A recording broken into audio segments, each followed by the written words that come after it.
సాంబ శివ నీదు మహిమ ఎన్నటికీ తెలియదాయే సాంబ శివ నీదు మహిమ ఎన్నటికీ తెలియదాయే హర హర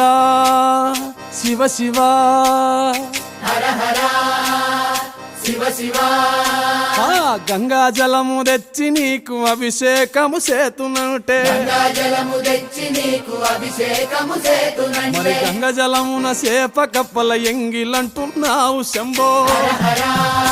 ఆహా. శివ శివ హర హర శివ శివ సాంబ శివ నీదు మహిమ ఎన్నటికీ తెలియదాయే హర హర శివ శివ ఆవు పాలు తెచ్చి నీకు అర్పితము చేతునంటే పాలు తెచ్చి నీకు అర్పితము చేతునంటే ఆవు పాలన లేక దూడల ఎంగిలంటున్నావు శంభో ఓహో శివ శివ గట్టిగా